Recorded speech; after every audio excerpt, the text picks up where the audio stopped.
used to think that I knew what happened on January 6th, a protest that crossed the line and became a full-blown assault on the Capitol. That's bad enough. But that's all I used to think it was. The riot was just one component, like a garnish on top of your steak. Trump steaks are by far the best tasting, most flavorful beef you've ever had. What we saw that day was just the final spark, not the full conspiracy. It came from the mind of a man willing to do anything to stay in power. The real insurrection didn't happen in the streets. It happened weeks earlier, in backroom meetings at the highest levels of government. It has been called the fake electors plot. Fake electors. These fake electors. Fake elector scheme. False electors. Arizona's fake elector case. And if it had worked, the presidency wouldn't have been won. It would have been taken. I've spent the past several months reading court documents, listening to hearings, reading multiple books, and piecing together exactly how this plot unfolded. A story the media never told straight, because once you see it clearly, you'll never look at January 6th or the next election the same way again. This is a story of how close we came to losing American democracy. This is the story of how 13 million Americans almost had their vote stolen from them. This is a story the media never put together. Not like this. This is the secret coup. But where do you even begin with all of this? November 6, 2012. With the recent win of President Barack Obama, Donald Trump goes nuclear on Twitter. He is furious at a perceived injustice and is asking for a march on Washington. He states that we are no longer a democracy. The system is corrupt. April and May of 2016, roughly a half year before Donald Trump's first election win, Trump goes on a tirade. Hillary is running for president in what looks like a rigged election. It's being rigged against... Trump has yet to provide any evidence the election will be rigged in November, but that's not stopping him from preaching that message and that multiple groups are out to get him. Our Republican system is absolutely rigged. Rigged, rigged, rigged, his new favorite word. In the past, Obama's election win was called a sham. In April of 2016, he tweeted that the Republican primaries were rigged. During the campaign against Hillary, he called the entire election system rigged. Are we sensing a pattern? From well before he was ever elected, Trump was trying to sow distrust in the American system. After he had won the election and Hillary Clinton quickly conceded, something she did at the behest of President Obama, this was stated to be due to how much dust and distrust Trump had kicked up during the campaign trail. President Obama feared that to put too much of a question mark on our elections would further stress the doubt that Donald Trump had instilled within his base. Secretary Clinton said this morning, fighting for what is right is worth it. Sometimes you lose an argument. Sometimes you lose an election.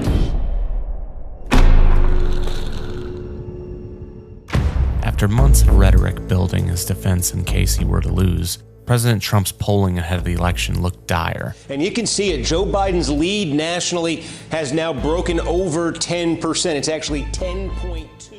On election night 2020, a self-fulfilling prophecy took place. Initially, the night appeared promising for the GOP. However, these early signs were more deceptive than they first seemed. This incident is something that has come to be known as the Red Mirage. Well, a majority of Biden supporters, around 53%, said they plan to cast their ballots by mail, which could be counted more slowly. That means there's a possibility that Trump could be leading at midnight on November 3rd. That's the so-called Red Mirage. You're going to have a situation in other states where they are going to be receiving huge amounts of mail-in ballots. You're going to have states dealing with perhaps millions of mail-in ballots. Here is my worry. It is likely that the first votes that will be counted will be those people who came in on election day, which will be Republican. To political insiders, this wasn't a surprise, but to the Trump campaign, it was something they had already prepared to exploit. Behind the scenes, Bill Stepien, the Trump 2020 campaign manager, and several others briefed the president about the race tightening as the night would go on. Yet, despite this Red Mirage being a known probability amongst pollsters and political devotees, Trump falsely declared victory when the mail-in and absentee ballots started to roll in. The president, though, last night did something that he said he would not do, falsely and prematurely declaring victory, of course. As the race tightened, he knew he had to speak. But it could well be that at 10 o'clock on election night, Trump is winning in Michigan, he's winning in Pennsylvania, he's winning in Wisconsin, and he gets on the television, he says, "Thank you, Americans, for re-electing me. It's all over. Have a good day." We were getting ready to win this election. Frankly, we did win this election. But then the next day and the day following, all of those mail-in ballots start getting counted, and it turns out that Biden has won those states. To understand that moment, you have to look at who was advising him. Roger Stone is a veteran Republican strategist and political consultant known for his decades-long influence in American politics. His career had intersected with numerous high-profile campaigns, as well as a nice handful of controversy.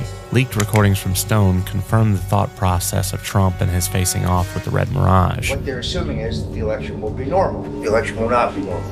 Oh, these are the California results? Sorry, we're not accepting them. We're challenging them in court. If the electors show up at the Electoral College, armed guards will throw them out. I'm the president. Fuck you. You're not stealing Florida. You're not stealing Ohio. I'm challenging all of it, and the judges we're going to are judges I appointed.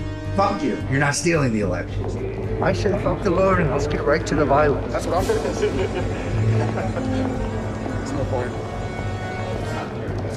Just go out and start smashing pumpkins, if you know what I mean. Oh, yeah. I really do suspect it'll still be up in the air. But when that happens, the key thing to do is to claim victory. Possession is 9/10 of the law. No, we won. Fuck you. Sorry, over. We won. Yeah. You're wrong. Fuck you.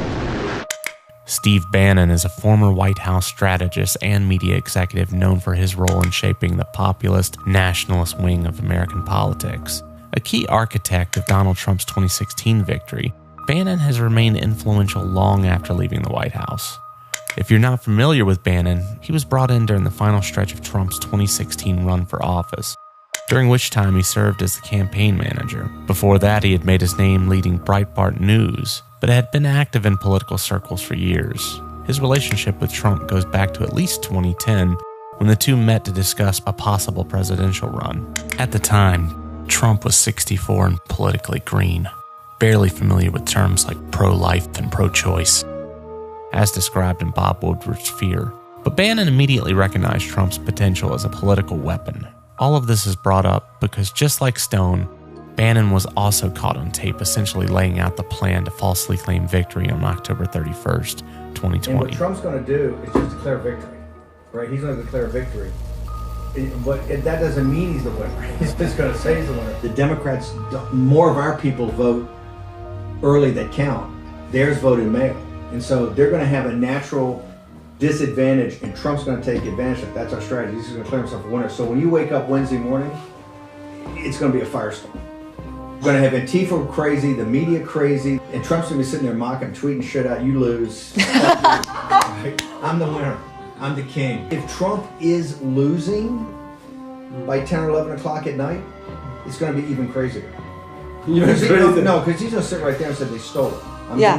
Agree. I'm directing the Attorney General to shut down all ballot places in all 50 states. It's going to be no. He's not going out easy. Trump, if Biden's winning, Trump is going to do some crazy shit. As documented by Bob Woodward in another one of his books, Peril, Steve Bannon would later be on the phone with Trump on December 30th. But in this conversation, his words are something that have been seared into my mind.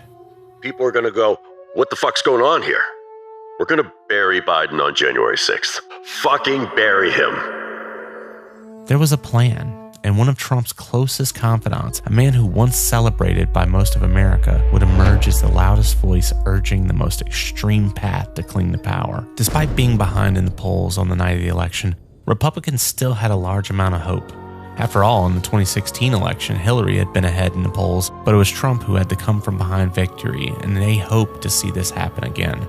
Yet, for whatever reason, in the lead up to the election, Donald Trump seemed to hedge his bets on developing the theory that somehow a retired politician had more power to rig an election than a sitting president had to win one.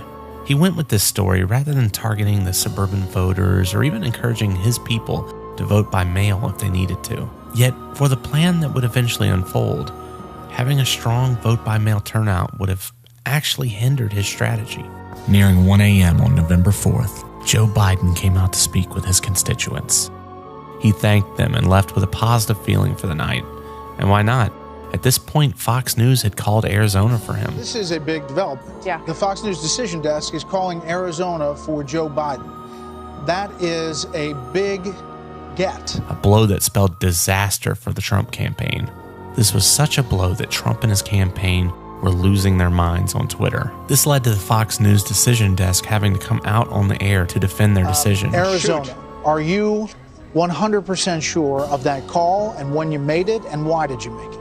Absolutely. We made it after basically a half hour of debating. But Trump wouldn't be outdone. He gave one of the most horrifying speeches in modern political history up until that point. We had such a big night. You just take a look at all of these states that we've won tonight. We won states, and all of a sudden, I said, what happened to the election? It's off. And we have all these announcers saying, what happened? And then they said, oh, this is a fraud on the American public. This is an embarrassment to our country. We were getting ready to win this election. Frankly, we did win this election. With those words, he undid what 35 previous peaceful transitions of power had done, what 244 years of America had taught us.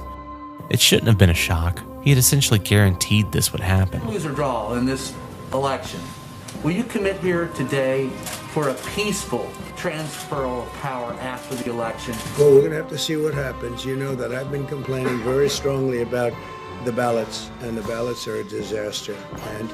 But people are rioting. Get rid of the ballots, and we'll have a very peaceful. There won't be a transfer, frankly. There'll be a continuation. But it was still unbelievable. There have been numerous close elections, but seeing the president out on stage, not positioning for a recount, not asking to hold out hope and wishing to see the process through, instead simply declaring robbery and refusing to acknowledge any losses. This was just the start of an entirely shocking process.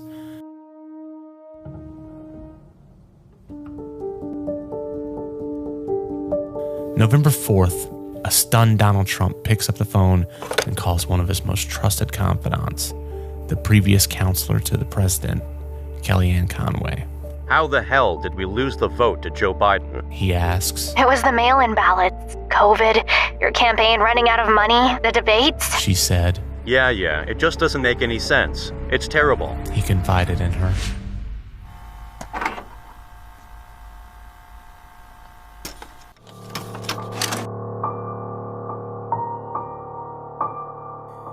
Andrew Hitt had always been proud to call himself a conservative. He was a law and order guy, and he worked long hours as the chairman of the Republican Party in Wisconsin. While there, he wanted to do what he thought was right. He was a family man, and above all else, he was just a regular guy. He wasn't some online agitator or fringe activist. He was deeply loyal to the Republican Party, and he had spent years working for it. So when Donald Trump lost the 2020 election, Andrew didn't suddenly become a rebel. He stayed in the fight, doing what he thought was right and what he thought was legal. But something strange happened. He got a call. A request. Hello? Oh, really? Are you sure that's legal? As dedicated as he was, it made him uncomfortable. He was being asked to do something that, well, it didn't make sense. It was something you normally do after you win an election, not after you lose. He pushed back, but he was told, "Don't worry, Andrew, just sign the papers. We'll only use them when we win in court." So, like the good soldier he was, he signed. But none of this was the truth.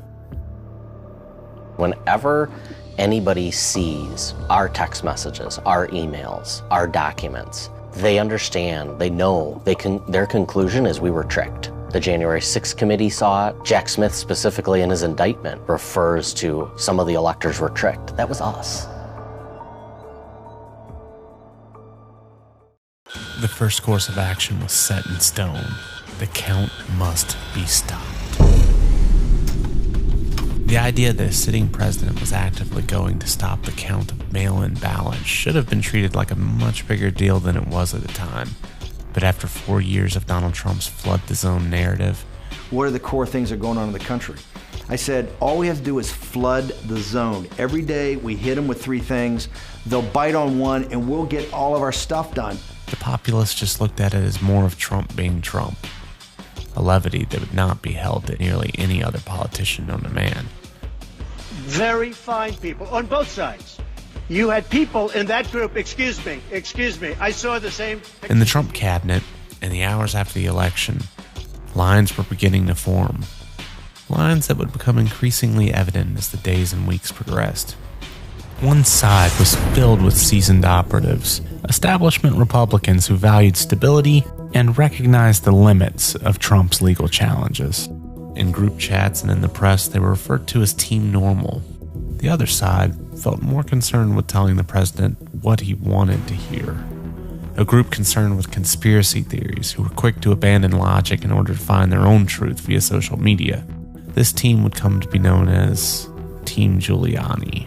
Somewhere in the middle of all of this was the vice president, a man looking to avoid the drama found in the White House, and who took his oath to defend the Constitution seriously.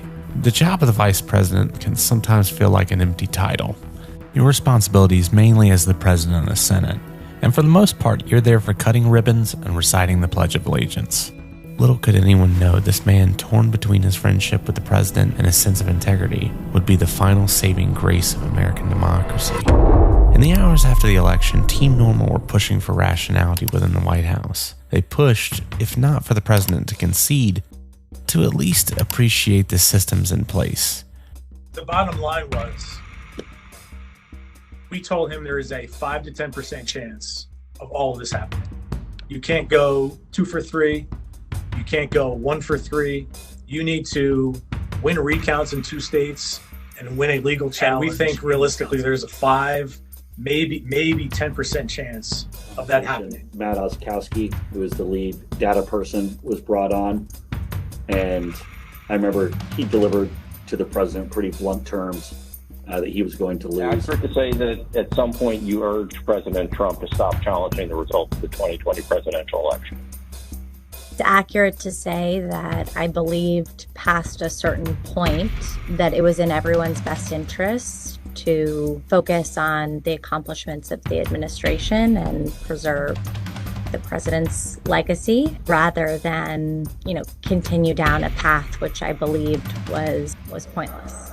Ask for the votes to be counted, ask for a recount, take your issues to the court, but don't disparage our elections. Rudy Giuliani was America's mayor.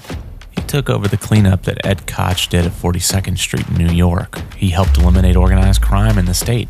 And of course, he was lauded with admiration for his actions in 9/11. The very best thing to do right now would be to remain home. He's a figure who, through the forgiving eyes of history, might have had his blemishes while in office glossed over. So I think that Rudy Giuliani has been a great mayor, one of the truly great mayors of the city of New York, maybe the best ever. If only he had simply retired to a casual life. But that wasn't Rudy. And because of his actions with the Trump administration, his history becomes a lot less glossy and a lot more complicated, tarnished by conspiracy theories. Many of the absentee ballots were fraudulent, and they knew that. Failed legal gambits. The Trump campaign has lost its legal fight to put poll watchers inside Philadelphia satellite election offices. And a descent from a respected statesman to a symbol of political desperation and chaos. And then Rudy comes out and says 14,000 dead people voted and a couple 100,000 illegal aliens. You got names? Yeah. You've got names of the 14,000 dead people. Yes. You've got names of the 200,000 illegal aliens who voted. Yes. You can bring those and put those on my desk. Yes. Rudy, I got to have proof. You got the proof? Yes. And the president says, give him the proof, Rudy. Rudy, what's the ask out of all this? And he said, well, we would like to have a committee hearing to review this evidence before a committee in the legislature. There's an arcane Arizona law that allows you to evaluate whether or not you can remove Biden's electors and replace them with Trump's electors. I'm going to throw out Biden's electors and put in Trump's electors? Yeah, that's our ask. The dude is just straight up asking you to throw the election. I mean, that's clearly what he had wanted me to do. So I'm saying, look, I need proof. When you bring me the proof, we talk. We went from that to the meeting with Rudy at the Senate building. Rudy, you remember when you told me you were going to bring me some proof? Have you got it? No, I don't. Jenna, do you have the proof? She goes, yeah, we've got the proof. She had a satchel. I don't have it with me. It's probably back at the hotel. Okay, thanks for letting me come. I'm gone. I knew what he wanted. I knew what he was asking. And I told him they had to bring me the proof. They didn't bring it, so. Even in his time as mayor, Giuliani had darker sides that many outside New York either didn't know about or have since forgotten. From stop-and-frisk tactics that targeted minorities, to harsh crackdowns on the homeless, and to rezoning that fueled gentrification and displaced longtime residents. More importantly for this video, some, like former Mayor Ed Koch, saw him as authoritarian. Not that you are, in fact, that person. All right, let me talk about some of the things that are happening in our nation. What do you think of the mayor of New York City? Well, my column tomorrow is very tough on him, and what it says is he's a control freak. Because while Rudy may ultimately become totally in charge of the education of the children of the city, and I would not be for that. I would be for his getting more appointments to the board so he can have a core philosophy on there by way of a majority, but he wants control. And I think he had to wait until he got that under the law. Instead, he usurped authority, which he doesn't have. But Rudy has done a terrific job, as has Bratton, the police commissioner.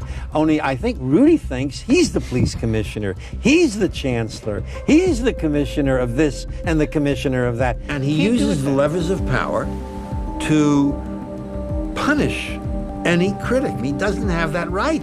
That's why the First Amendment is so important. That's why, thank God, we have courts, both federal and state. I mean, that's why I, on occasion, have referred to him as Pinochet or Caligula.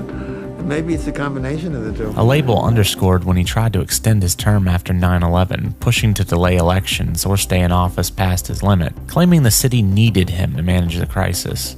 On election night 2020, some people thought Giuliani had been drinking too much. He was getting loud, and he wanted an audience with the president. Stepien, Meadows, and Jason Miller decided to bring him to a quiet spot near the map room to hear what he had to say. Giuliani went through the states one by one, asking what was happening. When they told him it was too early to know because votes were still being counted, he told them, "Just say we won." He said the same thing about Pennsylvania. His idea was to claim Trump won in each state, even without proof. Stepien, Miller, and Meadows thought this made no sense. Meadows raised his voice and said, "We can't do that." According to Michael Wolff in his book Landslide, Rudy had been trying to make the argument to just say we won for weeks at this point. Combined with Roger Stone and Steve Bannon's words, and what Trump's going to do is just declare victory. It isn't a giant leap to believe that.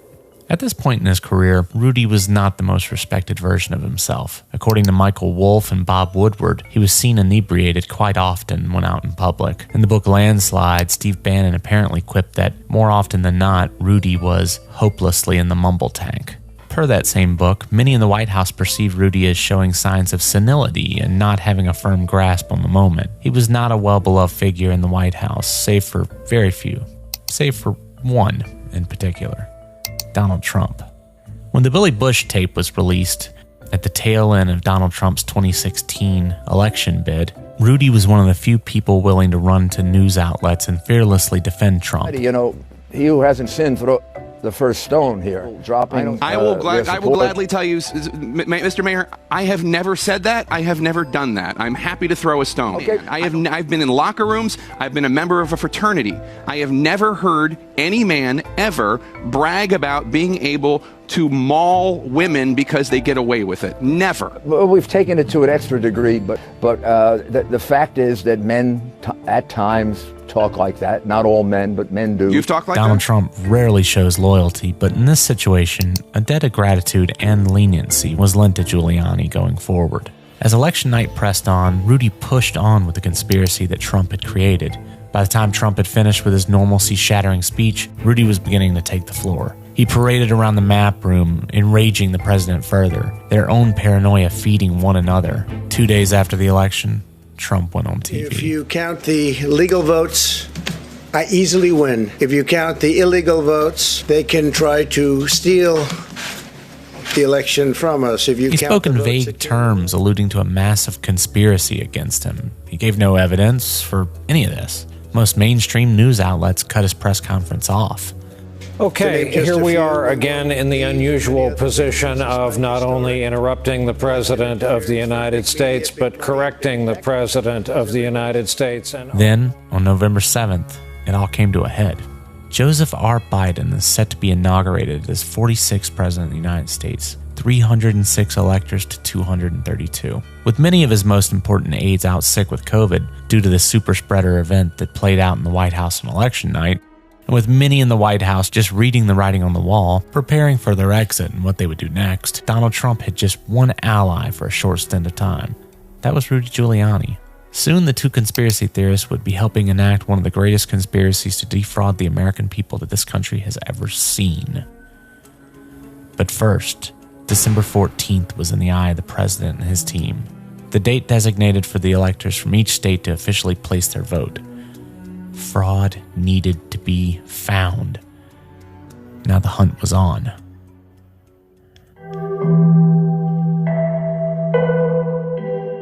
The week after the election, alone in the Oval Office, Trump stares at his television set, the light emitting from it filling the dimmed room. Only one emotion fills him: disgust. Elisa Farah, the young director of strategic communications, enters the office. She can read the room, unless the president speak first. Eyes still glued to the TV set, he mutters. Can you believe I lost to this fucking guy?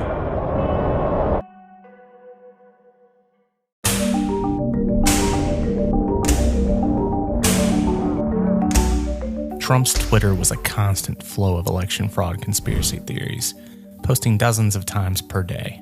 Anonymous Facebook conspiracies began to be spoken of by the administration as if they were as solid as oak. And telling the New World Order and the globalists that are insisting quite dramatically that if we do not accept their dictates, we are the traitors and we must be dealt with. Giuliani and his cohorts, meaning to book a press conference at the Four Seasons Hotel, instead booked it in front of Four Seasons Total Landscaping.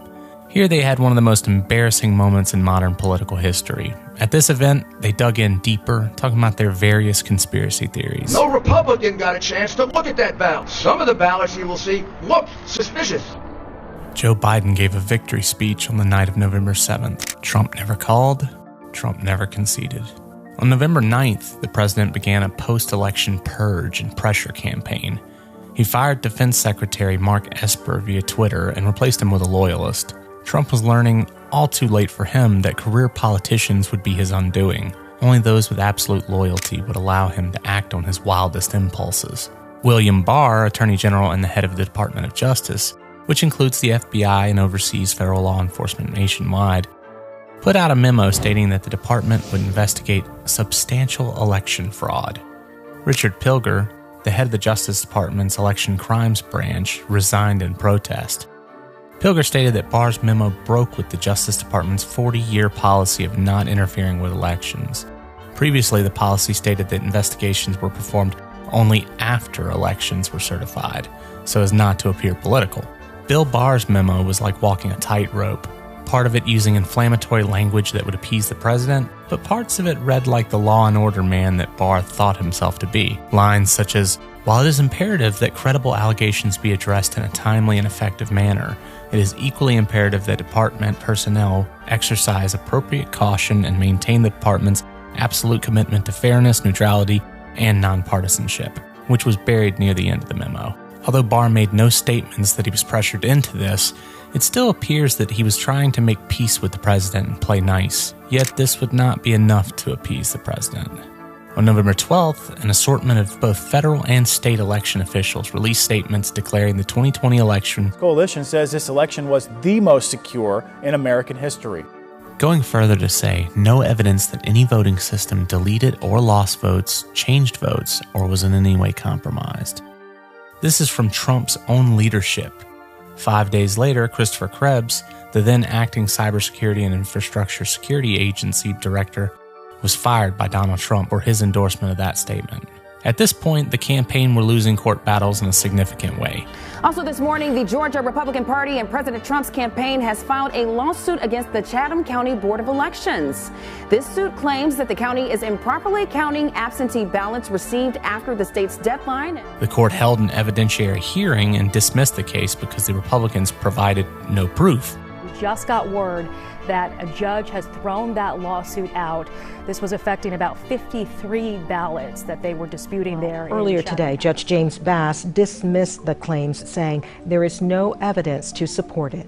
While all evidence from the election committee showed no late votes were counted, in their complaint, the Republicans used language like, the possible counting of votes arriving after 7 p.m. on Election Day caused and will continue to cause a diversion of the petitioner's resources. The use of the word possible highlighted that they had no evidence that late ballots were actually counted, but that they were raising the idea that it could have happened. And in court, that wasn't enough. The audacity to file a lawsuit based on vibes would continue for the Trump campaign and the Republicans who filed lawsuits in order to assist them. By this point, at least 7 cases had been filed and none had produced a real win. Lost by lack of evidence. The request for relief, as I understand it, is going to be denied. On this factual record, I have no basis to find that there's a substantial likelihood of success on the merits as relates to this defendant. Since Election Day, President Trump and GOP lawyers have filed lawsuits trying to stop the vote counts in 5 different states. In the past 24 hours, several of those lawsuits have been dismissed by judges, mostly due to lack of proof that there was any fraud going on in those vote counts. And in one instance, a case was brought forth in Arizona that stated Sharpies were used on election ballots, and thus they were no longer counted by the machines due to bleed-through. This lawsuit just filed in the last hour. Attorneys for the woman here arguing that her voting rights were denied after she used a Sharpie to fill out her ballot at the polls on Election Day. The plaintiffs dropped their own case when it was proven that, in fact, the tabulator machines were able to read the results regardless of what was used to write on them. There were lawsuits demanding Republican poll watchers be allowed into places where the law didn't allow them, like certain satellite election offices in Philadelphia. It has to do with those satellite election centers that just opened yesterday and the fact that Trump poll watchers weren't allowed to be inside. Now the Trump campaign is threatening to sue. Hey, Jess, you might remember earlier this month the Trump campaign sued the city of Philadelphia to allow poll watchers inside its so-called satellite election offices like City Hall here behind me. But today a judge said that these offices are not polling places and therefore poll watchers should not be allowed inside. In Michigan, lawsuits claim GOP challengers were blocked from observing absentee ballot counting in Detroit, but the judge found no credible evidence that observers were denied access or that any ballots were mishandled. The request for relief is going to be denied. And on it went. Court cases continually brought forward with no evidence, continually dismissed for lack of proof, standing, or any coherent legal argument. With the courts closing in on them, the strategy shifted. If the legal system wouldn't give them a win, they would manufacture one. Out of the spotlight, a pair of conservative lawyers were already sketching out ideas that went far beyond the lawsuits the campaign was losing in public. Neither man was known to most Americans, but the theories they were developing would soon drive the most dangerous part of Trump's plan. Taking a quick detour, this is a new channel here at Dossier, and if this video is blowing your mind, make sure to hit like so you can come back and watch it later. I know the video is too long, that's okay. Comment down below something as simple as hello so you can trick the algorithm into spreading this far and wide. And of course, subscribe so you can help me get to that first milestone of 1,000 subs. I've been working on this video basically all year, and if you want more deep dives like this, hit subscribe so I know to keep going.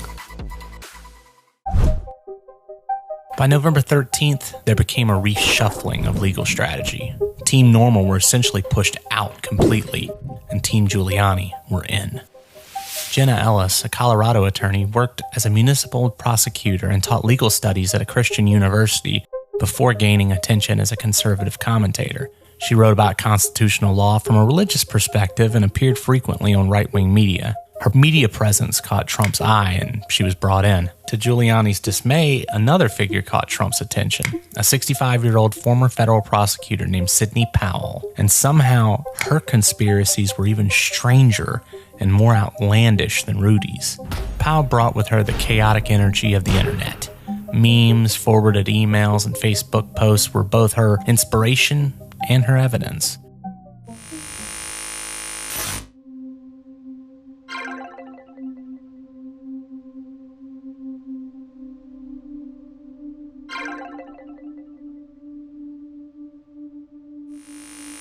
Around the same time in Michigan, two Republican canvassers, Monica Palmer and William Hartman, stirred up some trouble. You may ask, what is a canvasser? They're not counting ballots themselves. That work is already done by the election staff. Instead, canvassers are responsible for reviewing the results and double-checking the math. Once done, they then certify the numbers are accurate. In Michigan, each county board is made up of 2 Republicans and 2 Democrats. Their job isn't to sniff out corruption or act as election detectives. But these 2 Republicans at first wanted to object to certifying Wayne County's vote. Late in the evening, he said, I was enticed to agree to certify on the promise that a full and independent audit would take place. I would not have agreed to the certification, but for that promise of the audit. Wayne County is one of the most populous counties in the state. It is also considered a typical Democratic stronghold. They were Trump loyalists and didn't want to deprive him of his victory, but under public pressure, they ultimately agreed to certify. However, after the certification, they then received an 11-minute phone call from Trump himself. On Tuesday, but now 2 Republican members say that they want to rescind their votes. And we've also learned President Trump called one Republican board member after that meeting ended on Tuesday. Let's get up to... Told Wayne County canvassers Monica Palmer and William Hartman that they would look terrible, quote unquote, if they certified the election results after they first voted in opposition. After the call, they would then try to rescind their certification. If you're wondering if this is normal, a county-level official receiving a direct call from the president if you do something that he dislikes, let me help you out with that. No. This sort of granular meddling in the election system had never been seen before, nor this level of audacious corruption. This is important to remember when we try to both sides every situation in politics. November 19th, 2020 would prove to be an interesting day in American history. The president's legal team assembled at RNC headquarters and unleashed to the public a cadre of conspiracy theories that had no standing. Aside from Rudy sweating away his hair dye and looking quite out of sorts, the other big takeaway was how bizarre Sidney Powell's theories had gotten. What we are really dealing with here and uncovering more by the day is the massive influence of communist money through Venezuela, Cuba, and likely China. The Dominion voting systems, the Smartmatic technology software, were created in Venezuela at the direction of Hugo Chavez. Her core theory about the 2020 election centered on Dominion voting systems.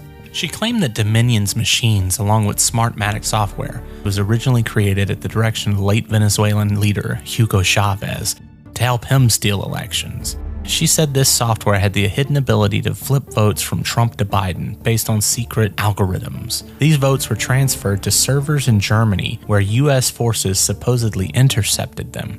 Smartmatic software, in particular, were catching strays in this situation. Their software wasn't actually used in any of the contested states. But the company was founded by Venezuelans, and that fact alone makes the story a little easier to sell to an audience already primed against anything related to Venezuela. Powell alleged that this conspiracy took place on a massive scale, coordinated across states, and was backed by foreign actors including Venezuela, Cuba, China, and others.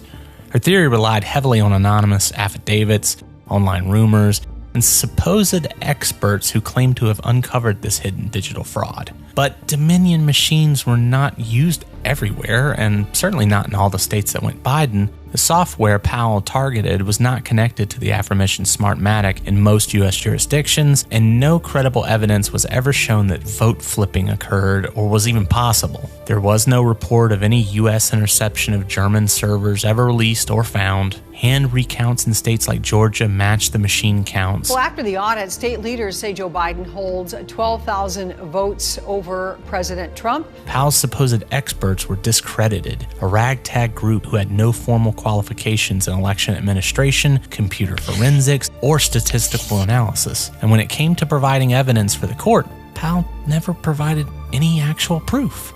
Trump reportedly took a call with Powell the day after the disastrous RNC presser. He muted the phone, and along with those around him, they mocked Powell's absurd claims. Trump called her claims crazy and said it sounded like something out of Star Trek. And yet, within days, he nearly appointed her to a role that would have made her part prosecutor, part investigator, and part enforcer. The position would have given her enormous authority to target election officials, seize machines, and pursue criminal charges based only on her theories.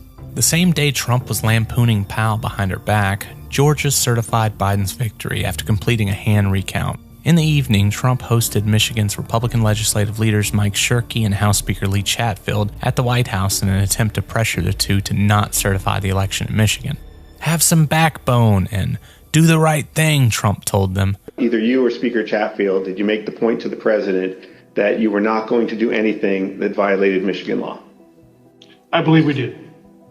Whether or not it was those exact words or not, but I think that the words that I would have more likely used is we were going to follow the law.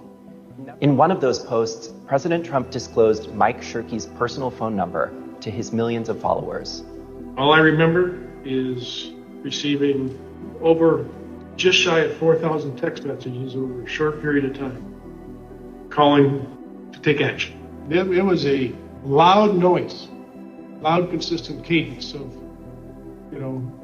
we hear that the Trump folks are calling and asking for changes in the electors, and you guys can do this. Well, they were believing things that were untrue. After the meeting, they vowed to follow the rule of law and the normal process regarding the election, a rebuke of Trump's wishes. While all of this was unfolding, Rudy had assembled quite the team. People have come to me with information. Even as Giuliani led his charge in public, claiming fraud at every turn, in a Pennsylvania courtroom, he told the judge, this is not a fraud case. What standard of review should I apply in this case? On a motion to dismiss? Well, I think it's an old one, which is that you have to deem the factual allegations to be correct. And even if they are correct, you have to find that there's no merit, no legal merit, no legal theory on which we can get relief. Well, let me ask you, are you arguing then that strict scrutiny should apply here? No, the normal scrutiny should apply. If we had alleged fraud, yes, but this is not a fraud case. Why would that be? All he had ever said up until this point was that this was massive fraud. The reason's simple.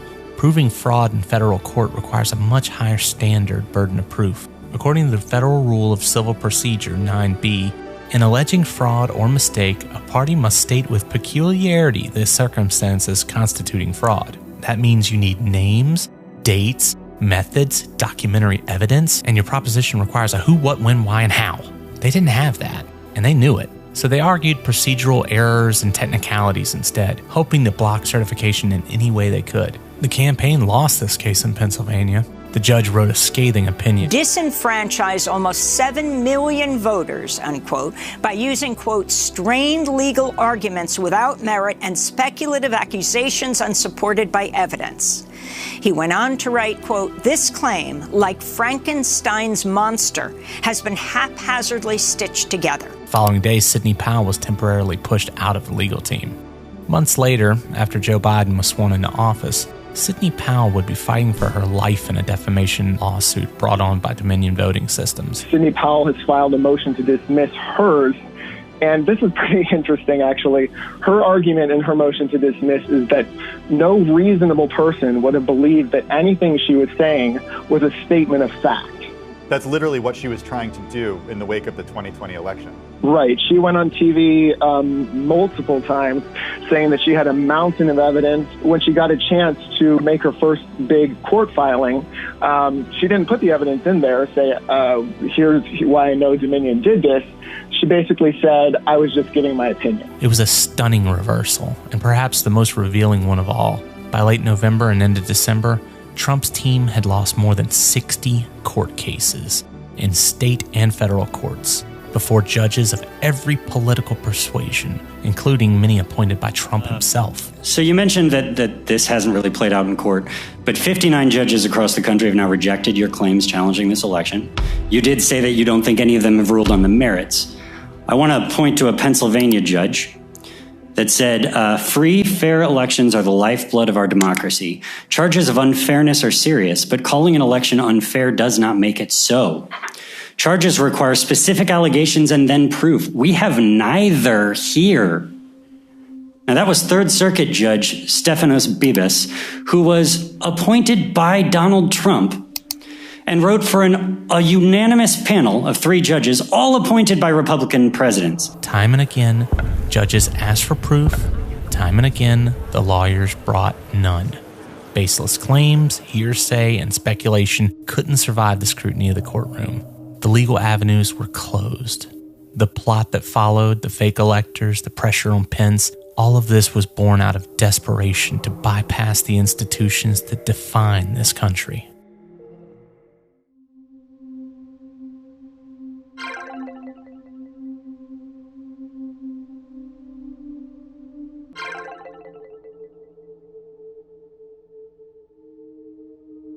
And now, just over 2 weeks, the president's lawyers come forward alleging a company called Dominion, which they say started in Venezuela with Cuban money and with the assistance of Smartmatic software, a backdoor is capable of flipping votes.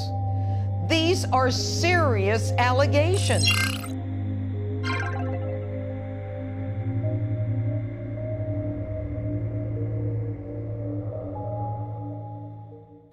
One thing must absolutely be clear for this video. That is, how elections in America actually work.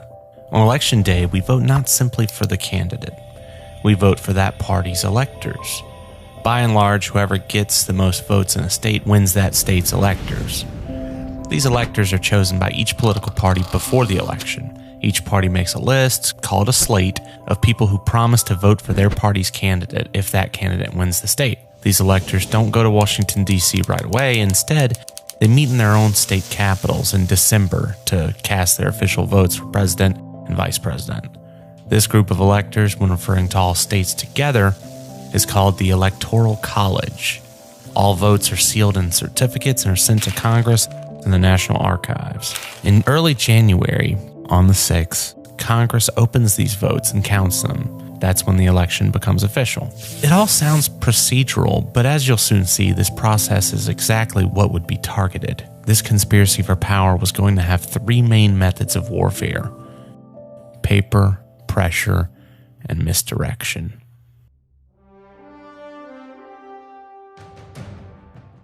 Underneath all the theatrics of politics, a plan was about to take shape.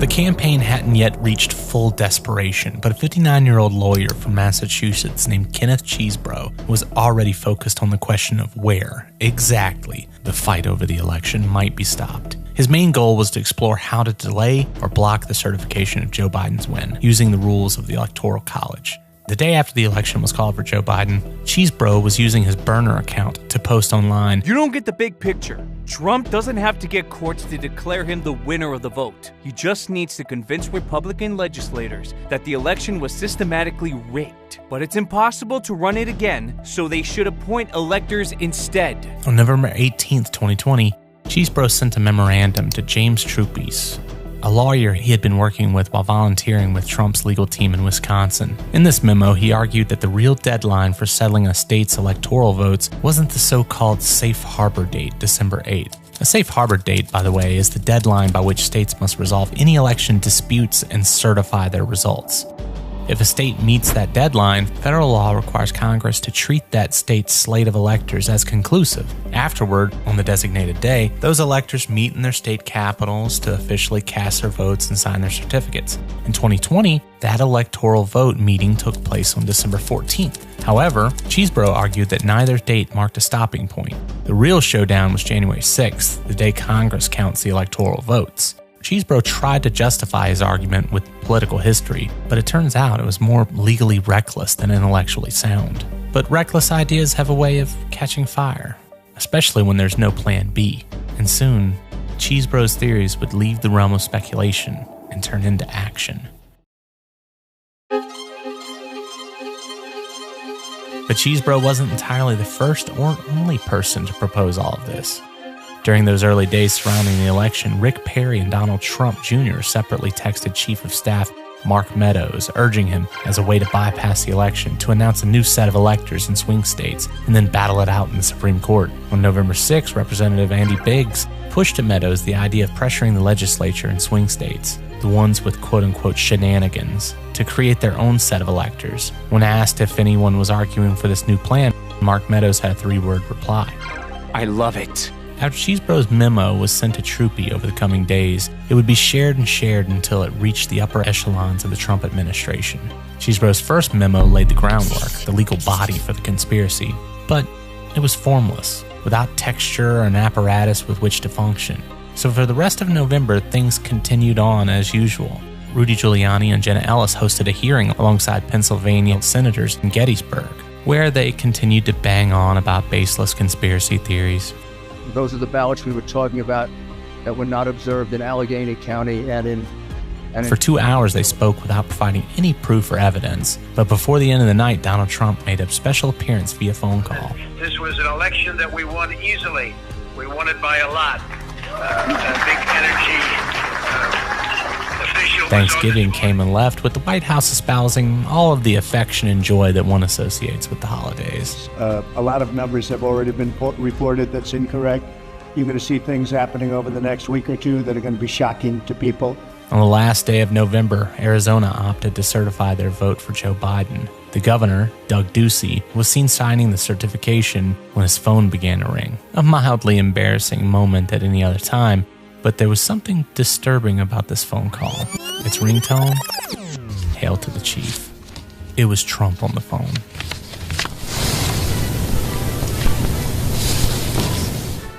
Have you spoken with him about Arizona's election results? Did he ask you at any point not to sign that certification?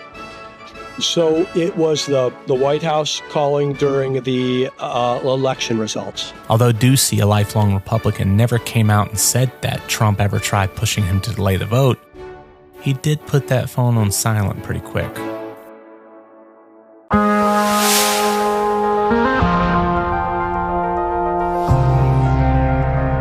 Around this time, Donald Trump had appeared on Fox News with Maria Bartiromo, and he made the claim that the Department of Justice was missing in action. Where is the DOJ and the FBI in all of this, Mr. President?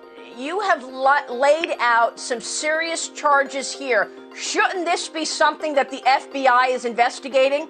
Are they? Missing in action. Is the DOJ investigating? Missing in action. Can't tell you where they are. I ask, are they looking at it? Everyone says yes, they're looking at it. That they weren't investigating these cases of fraud. Missing in action. Keep in mind, Bill Barr broke rank with tradition and released the memorandum that led to Richard Pilger's resignation, all in order to make a show and announce the DOJ's intentions of investigating unproven fraud. And he did investigate. The DOJ had been, as Barr would put it, it was like playing whack-a-mole, because something would come out one day and then the next day it would be another issue. You debunk one conspiracy, here comes the next. At this point, Barr and the DOJ were investigating as many fraudulent claims as they could. They were interviewing hundreds of figures and were putting boots on the ground, investigating many of these claims that seemed to be pulled straight from Facebook. So when Barr saw the DOJ being framed in this way, he released his own statement. Barr went to the Associated Press and stated in an interview that he and the Department of Justice had not found any widespread voter fraud that could have changed the 2020 election, which was true. This is from Bill Barr. He made the break from the president in an interview with the Associated Press, said FBI investigated and could find no proof. Still, Mr. Trump continues to insist without any evidence at all that the election was somehow rigged. Despite attempting to appease the president more so than any attorney general ethically should have, after being seen as a loyalist by almost everyone, Barr was still a lawman, and there's only so much you can do with so little tangible proof. This spurred outrage in the president. He was said to have thrown dishes against the wall in the White House. Not the first or last time he would do this. That evening, Barr was summoned to see the president. When he arrived, Trump was fuming. The president began to gish gallop. He went from one conspiracy theory to the next, not bothering to listen or argue in defense of any claim once it was disproven. He said to Barr, "What about the vote dump in Detroit?" But let's just stop here and make something clear. Barr would go on and dispel several of the claims that Trump made during this evening, and to that end, every major fraud claim pushed after the 2020 election was investigated, and every one of them fell apart under scrutiny. The vote dump in Detroit that Trump brought up? A distortion. Detroit has more than 600 precincts, and for decades, they have brought all absentee ballots to a central location for counting. The boxes arriving late at night, which seemed to disturb those trying to find fraud, were part of the normal process. Timing wasn't suspicious, it's just how things are done. The Dominion voting machine conspiracy?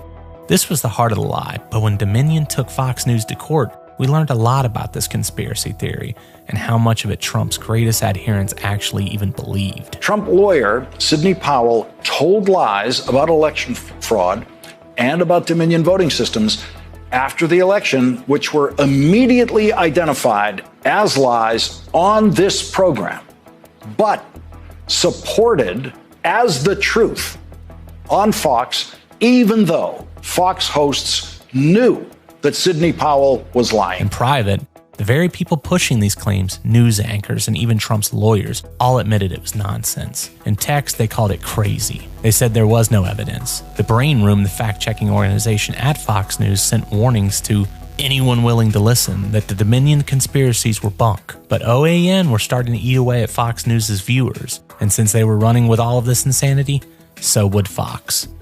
In one instance, Fox News contributor Jackie Heinrich quote-tweeted one of the president's fraudulent claims about Dominion and fact-checked it online. Tucker Carlson, in a text message behind closed doors, wanted to see her head on a pike. Please get her fired. Seriously, what the fuck?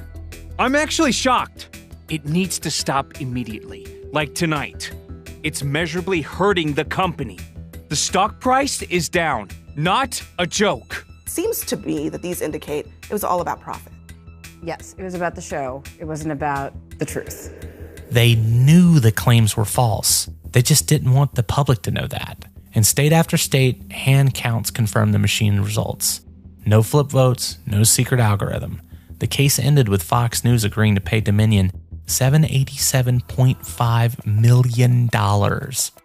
Good evening. Fox blinked on the day that Fox attorneys and the attorneys for Dominion Voting Systems, the company that was suing them for defamation, were to make opening statement in their $1.6 billion lawsuit. Fox decided to settle. $787.5 million. That's how much the Fox Corporation will pay. The largest defamation settlement in U.S. history. Let's see, what else? Dead voters? Georgia investigated and found 2 to 4. Not thousands. People allege 10,315 dead people. We found 4. My letter said 2, we found 2 more. Out-of-state voters? Those ballots came from people who had legally reestablished residence in Georgia. The Board of Elections voted to challenge all 4,000 of those voters. We were one of 2 counties in Georgia that followed on to that challenge. And they did it based on my recommendation. I went and looked at some of the voters, and it appeared that some of them had perhaps moved out of state. And so I presented that information to the Board of Elections, and that 5-member board voted unanimously to challenge all 4,000 of those voters. We had 2 voters that remained on that challenged list. Out of the 4,000? Mm-hmm. That's awesome. So this minuscule number of voters were proven to be legitimate. The claim that Pennsylvania recorded more votes than voters? This claim goes back to December, when it was made by numerous Pennsylvania Republicans and even former President Donald Trump. The Pennsylvania Department of State said then Republicans' claims were based off incomplete data, as counties had not finished entering ballots into the statewide registry. Nearly 6,980,000 Pennsylvanians voted in the 2020 election. 6,915,000 voted for one of 3 presidential candidates. That's a 64,000 vote difference and doesn't include thousands of write-ins. Even so, DOS said in a statement back in December that it is not unusual for there to be undervotes, or people who vote, just not for the big race on the ballot. All counties are required by law to audit their election results, and DOS says they performed their own audit, called a risk-limiting audit, where they took 45,000 randomly selected ballots. The results mirrored the presidential election numbers. But Trump and his allies ignored that correction and kept repeating the false claim as though it were proof of fraud. And the people who confirmed all of this? Bill Barr, Richard Donahue, Jeffrey Rosen, Brad Raffensperger, Chris Krebs, Trump's own appointees, Trump's own allies, his own administration. They looked and they told him there was no widespread fraud. Nothing that could have changed the result. But Trump didn't care. He kept repeating the lies, because without the lies, the entire scheme collapses. The fake electors, the pressure on Pence, the chaos on January 6th, it all depended on those lies holding up. Barr brought up many of these things to the president, and he also stated that Trump had, in fact, done better in Detroit for this election than he did during 2016. The president moved on. What about the postal truck driver, Jesse Morgan, who claimed he trucked in thousands of Biden votes from New York to Pennsylvania? There was already a DOJ investigation. Barr concluded that it was nonsense. Later, the USPS would release their own investigation showing that the trip Morgan described couldn't be verified through records, GPS data, or witness statements. The meeting continued. It was heated, and by the end of it, Barr was giving his resignation. Likely realizing the optics of the situation, members of White House counsel Pat Cipollone and Eric Hirschman reached Barr before he could leave and asked him not to resign, which Barr ultimately agreed not to do.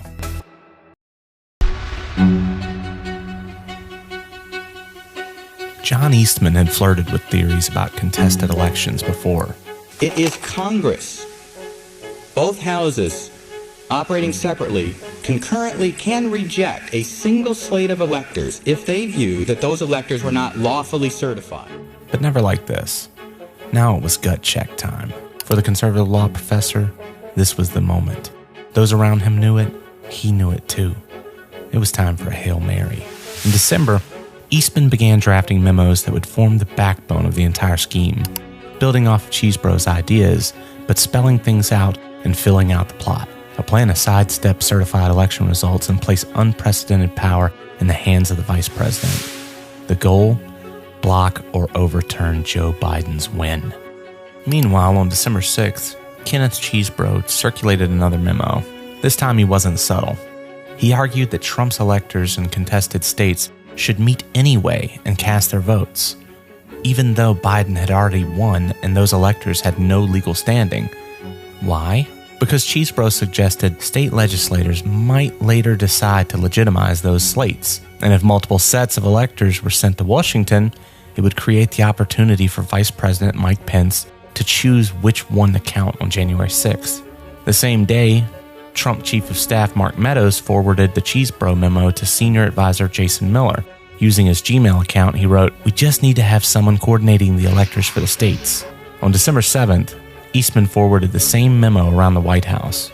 Years later, a federal judge, David O. Carter, would look back at this moment and call it what it was, a coup in search of a legal theory. Judge Carter concluded that by December 7th, the plan was fully formed and actionable. He further found that Donald Trump and John Eastman were likely engaged in a criminal conspiracy to defraud the United States. Before 2020, there were two real times in U.S. history where states sent in different groups of electors because people weren't sure who actually won the election. The first time America saw anything like dueling electors was in 1876, and it nearly tore the country apart. Just a decade after the Civil War, it was Samuel J. Tilden versus Rutherford B. Hayes, and both political parties claimed victory in multiple states. There had been fraud, intimidation, even armed mobs at polling places. Nobody could agree on who actually won. In 4 states, Florida, Louisiana, South Carolina, and Oregon, both parties sent in their own electors. The crisis paralyzed Congress. In desperation, lawmakers created a special electoral commission. Hayes ultimately won, but not without a deal. Federal troops would be pulled from the South, ending Reconstruction and paving the way for Jim Crow. The compromise marked the end of Reconstruction, which led to the rollback of many civil rights protections for Black Americans. To prevent another 1876-style crisis, Congress passed the Electoral Count Act in 1887. It created clear deadlines for states to certify results, established a safe harbor date, and most importantly, it made sure that Congress, not the vice president, would settle disputes. In 1960, a razor-thin vote in Hawaii briefly flipped the results of a state. At first, Nixon appeared to win by just 141 votes, but the margin was so slim, a recount was ordered, one that wouldn't finish before the electors were scheduled to cast their vote. So both Republican and Democratic electors cast votes. The Republican ones were certified at the time, but the Democrats went ahead anyway, just in case. A key distinction from 2020 is that by the safe harbor date in 1960, Hawaii's results weren't final yet, because a recount and court battle were still underway. When the recount finished, it showed Kennedy had actually won by 115 votes. The governor acted immediately, sending a corrected certificate to Washington. And when Congress met to count the votes, it was Nixon himself, serving as vice president, who presided over the result. And of the proud tradition of the American people of developing and respecting and honoring institutions of self-government. And it is in that spirit that I now declare that John F. Kennedy has been elected President of the United States and Lyndon Johnson Vice President of the United States. He had every political reason to contest it, but instead, he did what the law and the moment required. He counted the votes for John F. Kennedy. It was a peaceful handoff and a moment of uncertainty. It was not a plot, not a scheme, and certainly not a precedent for what Trump's team would later attempt. Now, this wasn't a case of alternate electors, but Trump's team pointed to it as a historical example to justify their claims about the vice president's role during the certification of the vote. Trump's team pointed to a moment in 1800 when Thomas Jefferson, as vice president, presided over the electoral count in a race he himself was winning. They claimed he used his position to count votes for himself due to an error on Georgia's certificate. If Jefferson could do that, they argued, so could Pence. But that's not what happened. There was no real dispute. The error was a clerical one. His victory in Georgia wasn't even in question. Newspapers had already called the state for him weeks earlier. The truth? Jefferson didn't seize power. He simply opened the envelope and read what everyone already knew. There was no trickery, no twist. The Trump admin relied on historical examples from before the Electoral Count Act existed, but modern law rendered their arguments invalid. Getting back to 2020, the landscape looks a little different than in any of those situations. In 1876, the violence, corruption, and fraud were generally agreed upon by both sides. In all echelons of local government, each side accused the other of acting inappropriately. With both sides fighting and no Electoral Count Act to rely on for guidance, the states provided their dueling slates. In 1960, it was very much a situation revolving around the need for a recount. It was a tight election and policies needed to be followed, but it required extra time, and the dueling slates were an answer to that. As far as Jefferson, there wasn't even an argument over who won. In 2020, to this point, we have no agreement on any great fraud, no need for any statewide recounts, being that the margins were not nearly close enough to warrant it, and no substantial disputes being worked out in the courts. There were court cases, yes, but they were being thrown out at light speed, and yet, to this moment in time, one side continues to persevere. New texts reveal the involvement Utah Senator Mike Lee had in efforts to contest the results of the 2020 election. By December 8th, Utah Senator Mike Lee was texting Meadows about getting states to certify alternate electors, and Meadows told him, "I'm working on that as of yesterday." The following day, Giuliani's aide, Boris Epstein, asked Wisconsin Attorney Jim Trupies, who was working with Kenneth Chesebro, to have Chesebro prepare sample elector ballots for 7 contested states. Chesebro agreed. Chesebro himself then began to reach out to Republican electors himself, informing them of the plan. The plan was to have these electors meet on December 14th, the same day as the legitimate Electoral College vote, and sign false certificates claiming Trump had won their states. While Giuliani had mostly taken over the president's ear, he was now taking over his full legal guidance. Trump's campaign lawyers at the time started to distance themselves from the entire ordeal. Things were getting too real. Chesebro emailed Giuliani with an outline on the Pence strategy. That was an idea that the vice president who counts the votes during the certification of the election on January 6th could simply reject votes from states that had competing slates. In December 2020, Trump campaign lawyer Jack Wilenchik emailed Rudy Giuliani aide Boris Epstein outlining the plan bluntly. We would just be sending in fake electoral votes to Pence so that someone in Congress can make an objection when they start counting votes and start arguing that the fake votes should be counted. Not long after, Wilenchik followed up in the same thread, realizing the language sounded suspicious. Alternative votes is probably a better term than fake votes, even adding a smiley emoji. This exchange clearly shows that the campaign knew they were preparing illegitimate electoral certificates and deliberately chose the softer term alternate electors to conceal their true nature. As the plan took shape, secrecy became part of the strategy. In Georgia, Robert Centers, a Trump campaign staffer, instructed the alternate electors to meet in secret. He told them not to share details of the gathering with anyone, even hotel staff, for security purposes. But the real reason was clear. They didn't want attention drawn to what they were doing. The group was asked to quietly sign paperwork that would later be sent to Congress, hoping to pass it off as legitimate. But then came the smoking gun. You're looking at one big room here. This is where the absentee ballots and military ballots are being tabulated on election day. We have 2 observers there that are going to show up. They're going to get there at about 8 o'clock to watch the tabulation of absentee and military ballots. According to their affidavits, at about 10 o'clock, there was one person working the polls, told everyone in the room to leave on the basis they were going to stop counting and return at 8:30 in the morning. So we're at about 10 o'clock. And what you'll notice is that the workers are present, and you have, back in that corner I pointed out to you, the press and the Republican observers. So according to the witnesses, the Republican observers, there is a lady who has blonde braids who comes out to announce we're going to stop counting. Everyone go home. And in fact, we see that. Everyone clears out, including the Republican observers and the press, but 4 people stay behind and continue counting and tabulating well into the night from that point, which is going to be about 10:25 when they all clear out, or 10:30. And they will continue counting unobserved, unsupervised, not in public view as your statute requires. When our Republican observers were forced to leave, they went to the Central Tabulation Center and they got word from a news crew that in fact counting had continued. So this shocked them. So they returned back to State Farm Arena at about 1 o'clock in the morning, where they confirmed that in fact people had just left.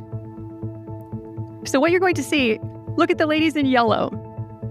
You'll see that they will begin just sitting still, doing nothing, ostensibly not working, because after all, they said they're going to stop counting. They will wait until the witnesses over there in that roped-off area, the press and the observers, leave the room. Then you'll see them move into action and begin scanning ballots. Once everyone is gone, coast is clear, they are going to pull ballots out from underneath a table. There's no response, none, zero. It doesn't attach to anything. When you look at that rejection rate, and when you look at what you saw on the video, which to me was a smoking gun, powerful smoking gun, well, I don't have to be a genius to figure out what happened. And I don't have to be a genius to figure out that those votes are not legitimate votes. Or were they? Giuliani and his team presented the footage in this way at the Georgia Senate Judiciary Subcommittee hearing on elections, but there was a bit more to the story. Ruby Freeman was a grandmother who ran a small business making custom shirts and handbags. She worked elections in Fulton County because it was regular work and something she'd done for years without issue. Her daughter Shay Moss worked alongside her, processing ballots like any other election worker. What Giuliani showed the Georgia Senate Judiciary Subcommittee was selectively edited surveillance footage from the State Farm Arena. The video was cropped and stripped of context to make it appear as if Ruby and Shay were secretly pulling out hidden suitcases of fake ballots after the observers had left. In reality, these suitcases were ballot containers packed earlier with observers watching, and counting resumed on camera. The count ran for under an hour without observers before a state monitor returned. And now we'll move on to what I'm going to call Disinformation Monday. Out of the gate, many of y'all saw the videotape from State Farm Arena, that what you saw, the secret suitcases with magic ballots, were actually ballots that had been packed into those absentee ballot carriers by the workers in plain view of the monitors and the press. The reason they were packed away is because they were under the misbegotten impression that they were getting to go home. If you notice, when you go back to see the videos on this, they were packing these things up 10:30 at night. You see some of the same people there at 7 and 7:30 and 8 o'clock in the morning setting up those tables. They had been there all day long. They were tired and wanted to go home, and they thought they could. What happened around that time, for many of you who were with us on election night, saw the secretary leaving around a similar time. We had heard that they were knocking off for the day. And what's really frustrating is the president's attorneys had this same videotape. They saw the exact same things the rest of us could see, and they chose to mislead state senators and the public about what was on that video. I'm quite sure that they will not characterize the video if they try to enter into evidence, because that is the kind of thing that could lead to sanctions, because it's obviously untrue. Giuliani also falsely claimed that the two women were seen passing a USB drive. Quite obviously, surreptitiously passing around USB ports as if they're vials of heroin or cocaine. They are engaged in surreptitious illegal activity again that day. When, in fact, it was a pack of Ginger Mints. The footage had been doctored to look like a crime, but none had occurred. Yet when Rudy Giuliani and others began spreading lies about the count in Georgia, Ruby and Shay's lives fell apart. Strangers came to their homes. Ruby had to leave her house. Shay couldn't go out in public without fear. Both women received death threats. It's turned my life upside down. Don't want anyone knowing my name. I don't want to go anywhere with my mom because she might yell my name out over the grocery aisle or something. I don't go to the grocery store at all. Haven't been anywhere at all. I've gained about 60 pounds. I just don't do nothing anymore. There is nowhere I feel safe. Nowhere. Do you know how it feels to have the President of the United States to target you? Do nothing anymore. I don't want to go anywhere. I second guess everything that I do. I've lost my name and I've lost my reputation. I've lost my sense of security. All because a group of people, starting with number 45 and his ally, Rudy Giuliani, decided to scapegoat me and my daughter, Shay, to push their own lies about how the presidential election was stolen. They were ordinary people caught in the storm, scapegoats for a plan that needed someone to blame. Rudy Giuliani's attacks on Ruby Freeman and Shay Moss destroyed their peace of mind, but it also landed Giuliani in court. In 2023, a federal judge found Rudy liable for defaming the two women, and his argument to defend himself was quite unique. Years after Rudy Giuliani accused Georgia election workers Ruby Freeman and Shay Moss of fraud during the 2020 election, he is conceding his statements were false. This came in a court filing as part of a defamation lawsuit Freeman and Moss. His argument was essentially that, yes, he lied about these women, but his right to lie is protected by the First Amendment. This didn't exactly work. The court ruled that lies that defame private citizens aren't shielded by free speech, especially when those lies lead to threats, harassment, and real harm. Giuliani was ordered to pay significant damages, a rare and public rebuke for weaponizing conspiracy theories against innocent people. Jury today in Washington ordered Giuliani to pay a total of $148 million to two former Georgia election workers who were at the center of baseless claims he spread in the wake of the 2020 presidential election.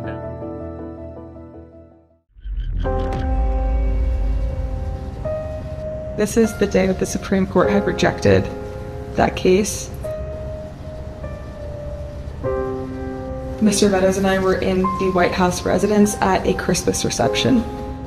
And as we were walking back from the Christmas reception that evening, the president was walking out of the Oval Office. We crossed paths in the Rose Garden colony.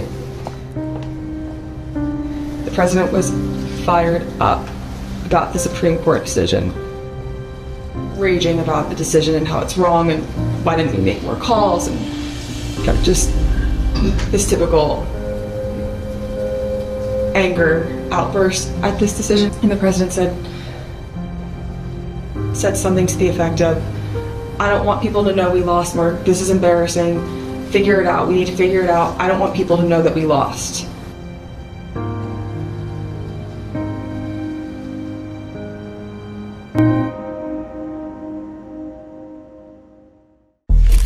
December 14th was the big day, the day that the electors met to sign the lawful slates that would be sent to Washington and rightfully counted on January 6th.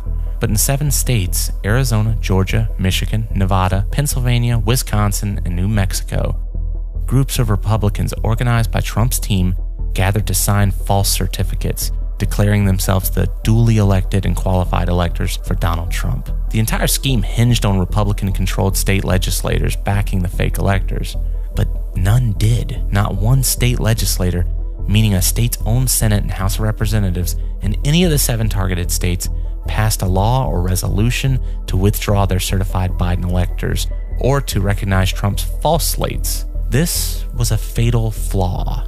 Without that backing, the fake elector plan was little more than forged paperwork dressed up as official authority. Lieutenant governor saying they will not call a special legislative session over the election. The men releasing a joint statement last night calling the suggested move to manually install electors for President Trump unconstitutional. These fake electors met in secret or under misleading pretenses. The Trump campaign worked behind the scenes to coordinate these efforts, securing rooms in state capitals, fabricating false certificates, and arranging for their delivery to Washington. Once signed, these fake certificates weren't just symbolic gestures or empty props. Trump's allies sent them to the National Archives and to Congress, attempting to pass them off as legitimate. The hope was to create confusion on January 6th, to give Vice President and congressional allies a pretext to claim that the results were disputed and delay or block certification of Biden's victory. In Pennsylvania and New Mexico, the fake certificates included caveat language, acknowledging that they were conditional. But in the other 5 states, the certificates falsely asserted the electors were legitimate. Stephen Miller went on Fox News that morning to say, "As we speak today, an alternate slate of electors in the contested states is going to vote, and we're going to send those results up to Congress." Rudy Giuliani publicly admitted the effort was a contingency plan, but privately, he and others pushed the scheme knowing the legal challenges were failing. Emails and testimony later showed Trump campaign officials debated internally about issuing public statements supporting these fake electors. But some, like campaign spokesman Tim Murtaugh, refused, saying, "I can't stand by it." On December 14th, we returned back to Andrew Hitt, chair of Wisconsin's Republican Party. This was the day he and others signed the false elector certificates. He later explained in a 60 Minutes interview that he did so only because he was told that these electors were being used for preserving the legal options of the campaign. In case the legal arguments that the Trump team is making actually win in court. Right. And I remember asking, how can this be that a court overturns the election and just because we don't meet and fill out this paperwork on the 14th, that Trump would forfeit Wisconsin? And the legal analysis back was the statute's very clear. The electors have to meet at noon at the Capitol in Wisconsin on December 14th. We got specific advice from our lawyers that these documents were meaningless unless a court said they had meetings. Hitt emphasized that he believed the votes would only count if a court ruled in Trump's favor, and that he wouldn't have participated if he had known the electors would be used in an effort to overturn the election. If I knew what I knew now, I wouldn't have done it. It was kept from us that there was this alternate scheme, alternate motive. Some expressed disdain for all of the fake electors, feeling they had to know what they were doing. However, as Hitt explained earlier in the video, when prosecutors inspected his calls, texts, and emails, to them it seemed apparent that they were not active and willing participants to the conspiracy. I want to start by asking if you agree, Mr. Cipollone, with the conclusions of Matt Morgan and Bill Barr, of all of the individuals who evaluated those claims, that there is no evidence of election fraud sufficient to undermine the outcome in any particular state. Yes, I agree with that. By this point, after the electors had lawfully cast their votes on December 14th, several senior officials were urging Donald Trump to concede. Did you believe, and Mr. Cipollone, that the president should concede once you made the determination based on the investigations that you credited DOJ did? Did you, in your mind, form a belief that the president should concede the election loss at a certain point after the election? I was the White House counsel. Some of those decisions are political. So to the extent that, if your question is, did I believe he should concede the election at a point in time? Yes, I did. I believe Leader McConnell went onto the floor of the Senate, I believe in mid-December, and basically said, the process is done. As of this morning, our country has officially a president-elect and a vice president-elect. Many millions of us had hoped the presidential election would yield a different result. But our system of government has processes to determine who will be sworn in on January the 20th. The Electoral College has spoken. That would be in line with my thinking on these things. Attorney General William Barr, White House counsel Pat Cipollone, and Deputy Press Secretary Judd Deere had all concluded that the legal avenues were exhausted. I told him that my personal viewpoint was that the Electoral College had met, which is the system that our country is set under to elect a president and vice president. And I believed at that point that the means for him to pursue litigation was probably closed. He disagreed. The charade had gone on long enough. It was time, they believed, for Trump to accept the outcome and focus on leading the government rather than fueling baseless challenges to the election. But inside the Oval Office, the scheme was still alive. On December 16th, Kenneth Chesebro, the legal architect of the fake elector strategy, and Jim Trupes met with Trump to brief him directly on their plan. Chesebro laid out how the alternate slates of electors could be used to create uncertainty and provide a path for Vice President Pence to block or delay the certification of Joe Biden's victory. Meanwhile, John Eastman privately admitted the legal weakness of their position. In an email, Eastman wrote, "Electors did in 7 states, but unless those electors get certification for their state legislators, they will be dead on arrival in Congress." In other words, even he recognized that without state legislative approval, the fake slates had no legal force. Yet the plan continued. In late December, Eastman drafted a memo urging Pence to reject or delay counting electoral votes from states with fake Trump electors. Chesebro edited and backed the plan, helping frame the argument that Pence could act boldly despite knowing it defied the Electoral Count Act. The goal was clear: use the existence of alternate slates as cover to obstruct Biden's certification and throw the process into chaos. The scheme relied on twisting the plain language of the 12th Amendment and then falsely claiming that the vice president had power to choose which electoral votes to count. For posterity, that one line from the 12th Amendment is this: "The President of the Senate shall, in the presence of the Senate and House of Representatives, open all the certificates, and the vote shall then be counted. The Vice President is the President of the Senate, and he will open the certificates." That's literally it. The Vice President's role is ministerial. Open the certificates, count the electoral votes. The plot also dismissed the Electoral Count Act, calling it unconstitutional, despite over a century of legal precedent and practice.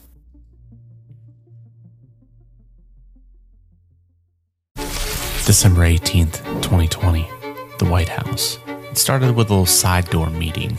No one had scheduled anything. No one cleared it. But suddenly, Sidney Powell, retired General Michael Flynn, and Overstock CEO Patrick Byrne were standing inside the West Wing, escorted in by a junior staffer who didn't realize what was about to unfold. They were there to pitch the president one last chance to save his presidency, and it was pretty wild. Have the federal government seize voting machines? Some comment about like Nest thermostats being hooked up to the internet. Actually, the first thing I did, I walked in, I looked at him, and I said, "Who are you?" I mean, at times there were people shouting at each other, hurling insults at each other.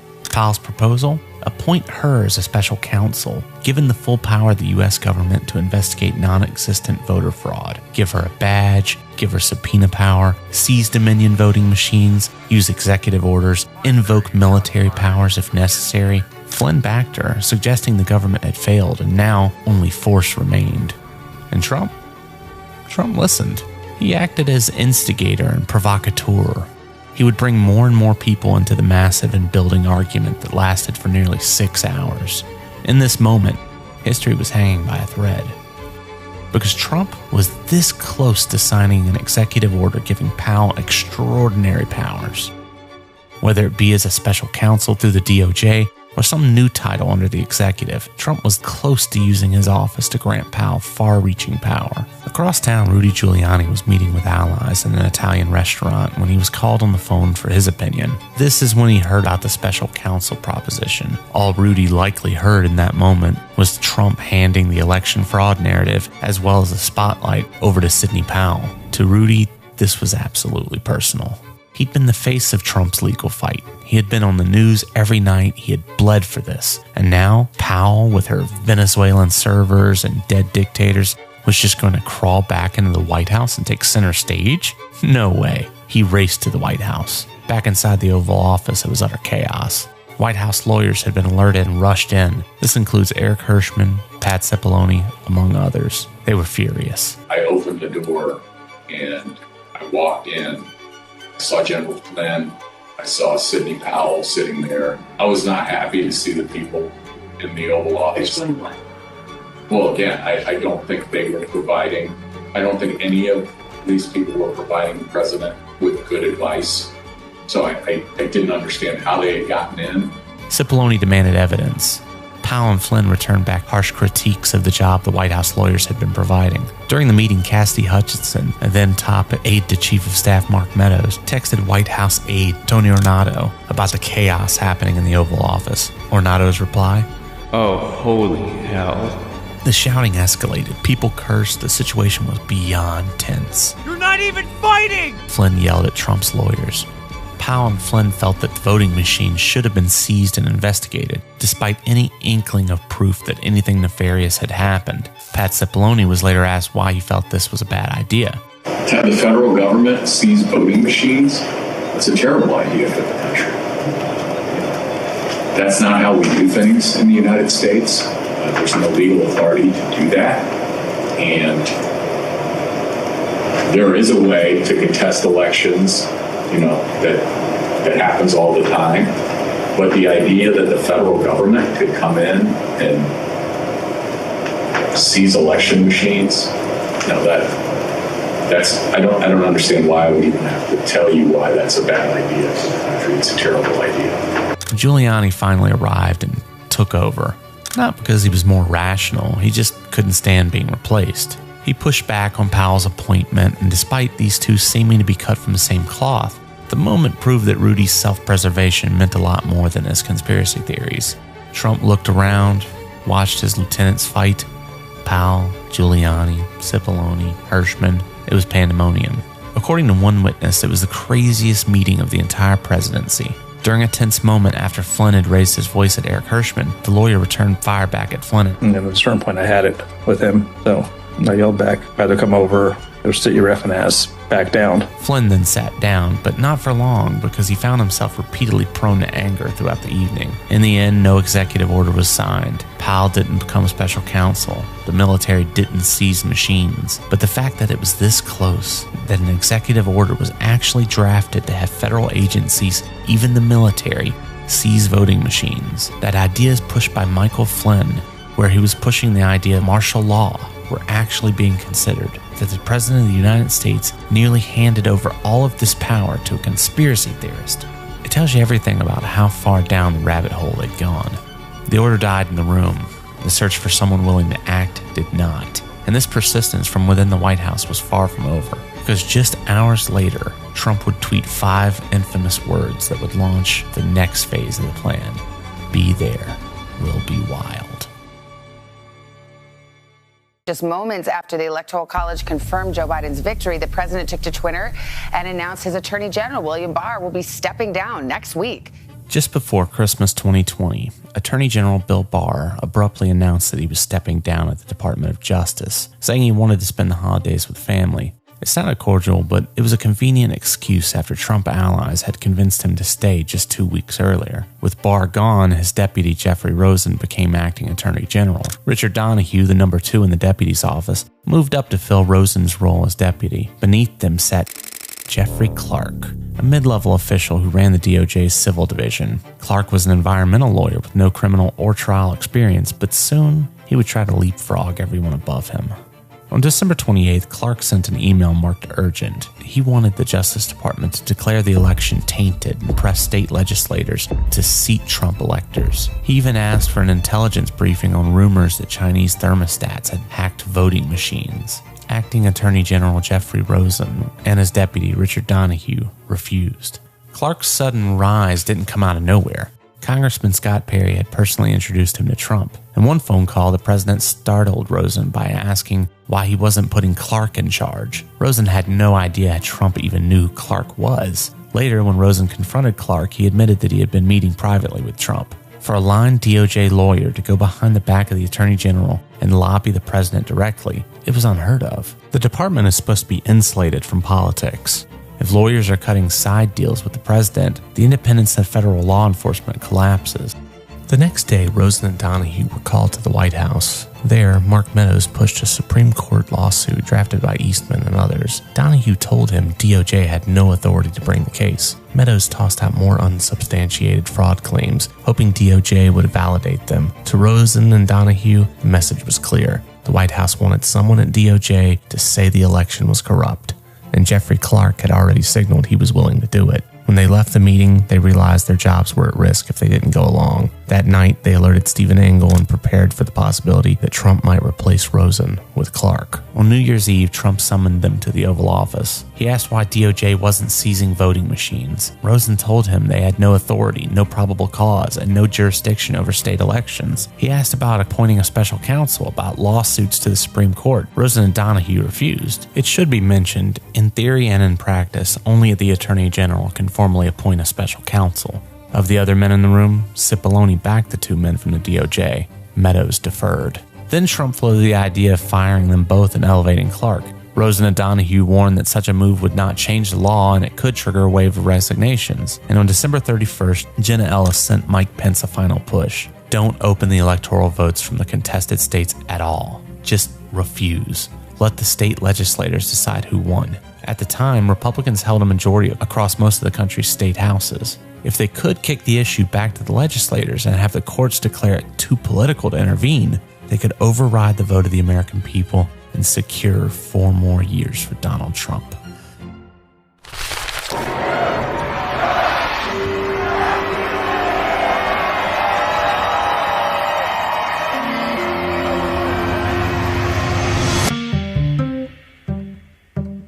Cheesebro, Eastman, and Epstein worked together in early January to strategize a filibuster plan for January 6th. Their goal was to have Republican senators block or delay the count of electoral votes. Is there objection? Mr. President, Senator from Florida. Reserving the right to creating object. chaos and pressure to stop Biden's certification. The plan relied on using objections and procedural tactics to stall the process and give Trump more time to challenge the results. On January 2nd, Donald Trump, alongside Rudy Giuliani and John Eastman, joined a Zoom call with approximately 300 Republican state legislators from key battleground states. According to multiple participants, they urged legislators to convene special sessions to decertify or override the presidential election results in their states, even without legal evidence of fraud. They needed to use legislative authority to challenge or replace certified Biden electors.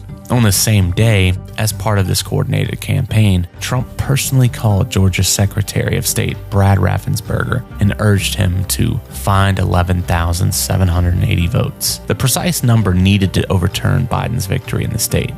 So, look, all I want to do is this. I just want to find 11,780 votes. What was the president asking you to do? He was asking us to recalibrate or recalculate, I believe it was, somehow get a different answer. But I'm an engineer, and anyone that's good with numbers knows you can calculate all you want, but the numbers are the numbers. So what are we going to do here, folks? I only need 11,000 votes. Fellas, I need 11,000 votes. Give me a break. But that wasn't all. During the hour-long call, Trump falsely claimed that tens of thousands of dead people, out-of-state voters, and fraudulently cast ballots swung the results. We think that if you check the signatures, a real check of the signatures going back in Fulton County, you'll find at least a couple of 100,000 of forged signatures will be given, but it's in the 50s of thousands, and that's people that went to vote, and they were told they can't vote because they've already been voted for. And it's a very sad thing. You had 18,325 vacant address voters. The address was vacant. Despite his own officials debunking these claims, he suggested Raffensperger and his lawyer Ryan Germany could face criminal liability if they failed to act. There's a whole thing with the ballots, but the ballots are corrupt, and you're going to find that they are, which is totally illegal. It's more illegal for you than it is for them, because you know what they did and you're not reporting it. That's a criminal offense, and you can't let that happen. That's a big risk to you and to Ryan, your lawyer. That's a big risk. Trump implied that refusing to help him would expose them to prosecution. Throughout the call, Trump insisted, "There's no way I lost Georgia," demanded a recalculation, and alternated between flattery, pressure, and veiled threats.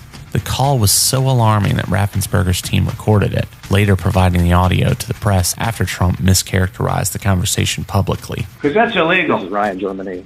No, Dominion has not moved any machinery out of Fulton County. We're having. Well, but have they moved?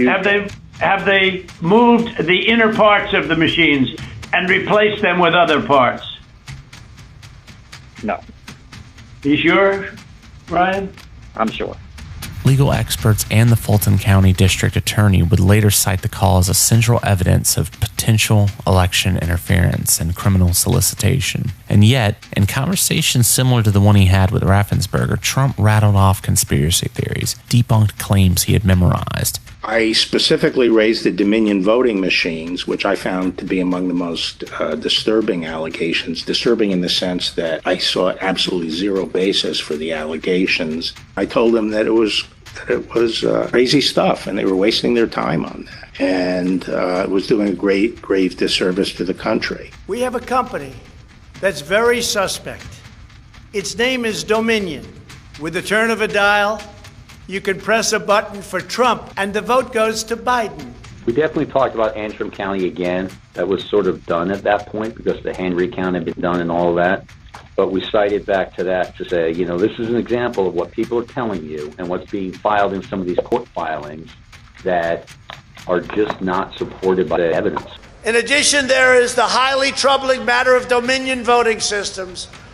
In one Michigan county alone, 6,000 votes were switched from Trump to Biden. I went into this and would, tell them how crazy some of these allegations were. And I'm talking about some of them like, more absentee votes were cast in Pennsylvania than there were absentee ballots requests. Stuff like that. It was just easy to blow up. There was never an indication of interest in what the actual facts were.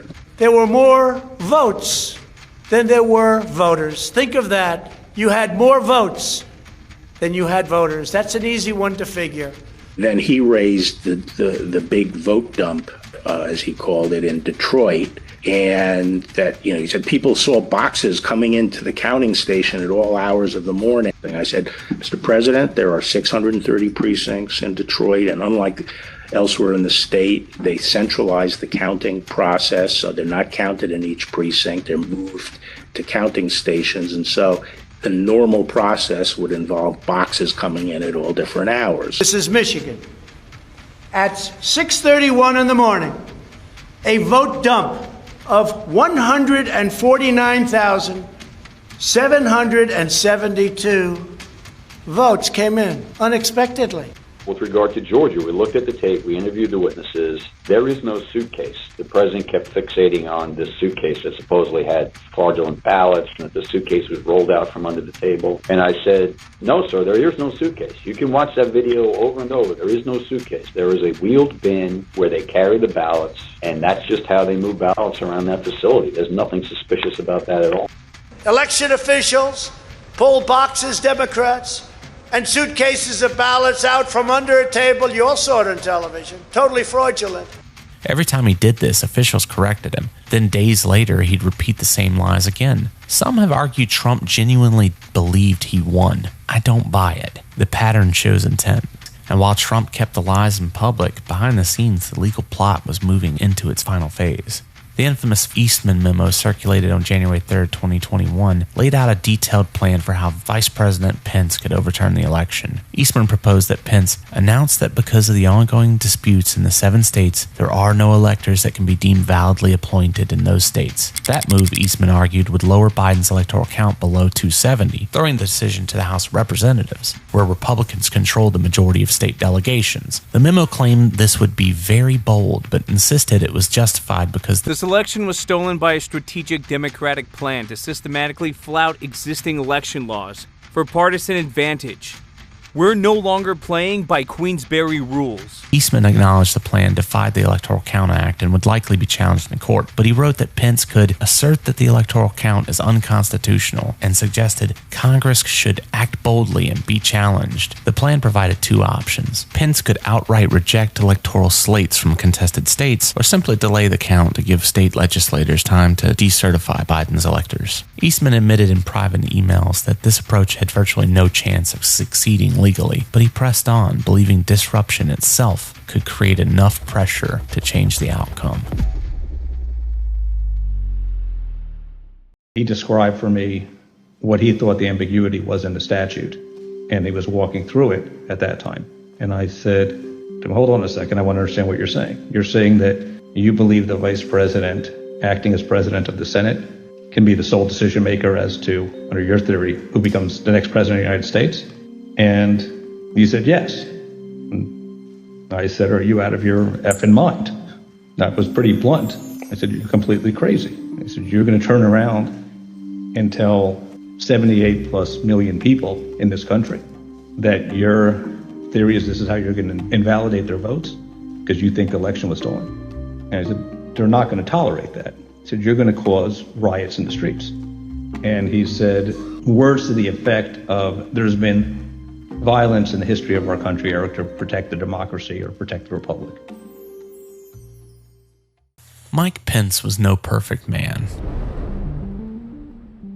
A staunch conservative driven by deep religious convictions that at times placed him at odds with many in America. He supported policies that some viewed as dubious, and he often aligned with positions that alienated progressives and moderates alike. But beneath the speeches and slogans was something that once defined a certain kind of Republican, a heart that idealized things like duty, faith, and the Constitution. As January 6 loomed, Pence found himself in an unbearable position. His president, his friend, the man to whom he had shown unwavering loyalty for 4 years, was now asking him to do something that no vice president had ever done, to steal an election. Pence wasn't alone as he wrestled with this. His counsel, Greg Jacob, a quiet, precise lawyer who had served Pence with great loyalty, dug into the law. He and White House counsel Pat Cipollone made it clear the plan Eastman laid out was illegal. There was no ambiguity, no clever loopholes. It was just illegal. The vice president had no authority to discard electors. His role was ceremonial, to open the certificates and oversee the counting, nothing more. Was it your impression that the vice president had directly conveyed his position on these issues to the president, not just to the world through a Dear Colleague letter, but directly to President Trump? Many times. And had been consistent in conveying his position to the president? Very consistent. I think we've been clear as to what the vice president's role was. I think the vice president been clear with the president. I think I've been clear with Mark Meadows. To the question specifically that you asked, I believe that had Vice President Pence obeyed the orders from his president during the joint session and declared Donald Trump the next president of the United States, that declaration of Donald Trump as the next president would have plunged America into what I believe would have been tantamount to a revolution within a constitutional crisis. The first time that I had a conversation with the Vice President about the 12th Amendment and the Electoral Count Act was in early December. The Vice President called me over to his West Wing office and told me that he had been seeing and reading things that suggested that he had a significant role to play on January 6th. He told me that he had been first elected to Congress in 2000 and that one of his earliest memories as a congressman was sitting in on the 2001 certification, and he recalled that Al Gore had gavelled down a number of objections that had been raised to Florida. For what purpose does the gentlewoman from California, Ms. Waters, arise? Mr. Vice President, I rise to object to the fraudulent 25 Florida electoral votes. Is the objection in writing and signed by a member of the House and a senator? The objection is in writing, and I don't care that it is not signed by a member of the Senate. The chair will advise that the rules do care, and the signature of a senator. The signature of a senator is required. The chair will again put that part of the question. Is the objection signed by a senator? Mr. Vice President, there are gross violations of the Voting Rights Act from Florida. The and I gentlewoman, object, and it is not signed by a senator. The chair thanks the gentlewoman from California on the basis previously stated the point of order may not be received. And he asked me mechanically, how does this work at the joint session? What are the rules? We concluded that what you have is a sentence in the Constitution that is inartfully drafted. But the Vice President's first instinct when he heard this theory was that there was no way that our framers, who abhorred concentrated power, who had broken away from the tyranny of George III, would ever have put one person, particularly not a person who had a direct interest in the outcome because they were on the ticket for the election, in a role to have decisive impact on the outcome of the election. Pence went further. He sought the counsel of the Senate parliamentarian, the referee of the chamber's rules. He asked others with deep knowledge of the process. The answer was always the same. He had no such power. None of them, not a single one, could provide even a shred of justification for what Trump and Eastman were asking. Even Dan Quayle, the former vice president who'd long faded from public life, was drawn into the quiet drama. Pence, desperate for guidance, called him. The two men spoke about the weight of the moment. Pence wondered aloud if he possibly really could delay the count, maybe sending it back to the states for more review. Quayle was blunt. Mike, you have no flexibility on this. None. Zero. Forget it. Put it away. Pence was searching for any sliver of a middle ground. Quayle held firm. You don't have that authority. And inside the White House, the pressure mounted. John Eastman hounded Pence and his team, pressing first for a delay. Just buy us some time for investigations, he urged. But as January 6th approached, Eastman's demands grew bolder, more dangerous. He wasn't just asking for a delay anymore. He was asking for outright rejection. Throw out the legal elector slates completely, only acknowledge the faked ones. This pivot from Eastman came literally overnight. During the meeting on January 4th, Mr. Eastman was opining that there were authorities that the vice president could exercise. One of them was that he could reject electoral votes outright. The other was that he could use his capacity as presiding officer to suspend the proceedings and declare essentially a 10-day recess. The vice president could sort of issue a demand to the state legislatures in those states to re-examine the election and declare who had won each of those states.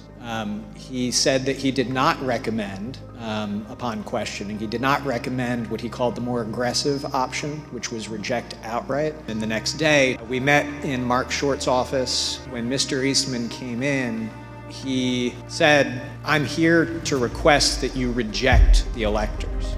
Among other things, if the courts did not step in to resolve this, there was nobody else to resolve it. You would be in a situation where you have a standoff between the President of the United States saying that we've exercised authorities that constitutionally we think we have, by which we have deemed ourselves the winners of the election. You would have an opposed House and Senate disagreeing with that. You would have state legislatures that the people had spoken in their states and that they had no intention of reversing the outcome of the election. So you would have had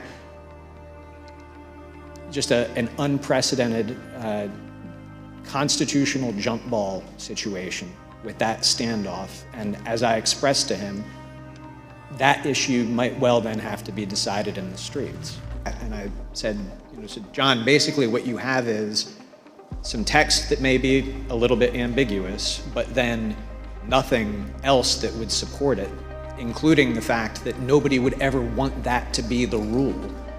Wouldn't we lose 9-0 in the Supreme Court? And again, he initially started, well, maybe you'd only lose 7-2, but ultimately acknowledged that no, we would lose 9-0. No judge would support his argument.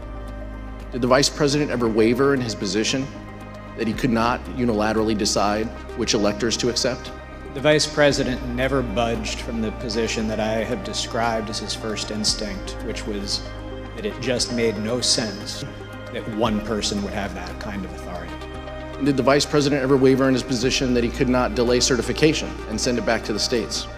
No, he did not. In those final hours before the Capitol was stormed, Mike Pence, the last of the old guard, the last of a dying breed of Republican, stood at the edge of the abyss. He could have chosen the easy path. He could have bowed to power, to the man he had served so loyally, but he didn't. He listened to the law, to his conscience, and to the quiet voices of those urging him to do what was right. And as January 6th dawned, the weight of that choice was about to come crashing down on him and the entire nation. Because when Pence refused, the pressure moved again. It moved outside the building to the crowd.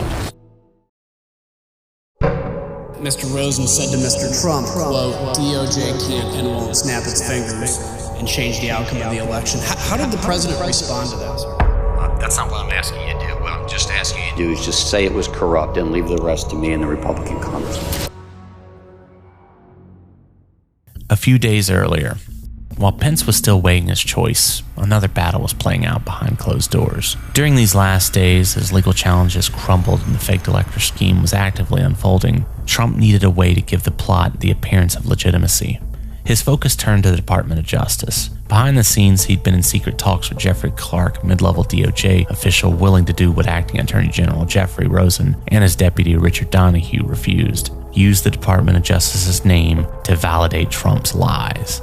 The idea wasn't only to apply pressure to the states, it was to create a facade of legal authority so that if Mike Pence acted on January 6th, the scheme could be portrayed as lawful, and Trump and his allies could style themselves as martyrs defending democracy. Trump even considered firing Rosen and installing Clark as Attorney General, someone who, in Trump's world, would do what needs to be done. That decision set the stage for a decisive confrontation at the White House.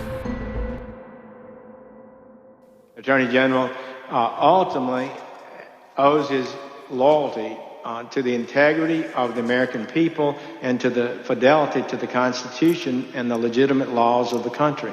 That's what he's ultimately required to do. I will be an independent Attorney General.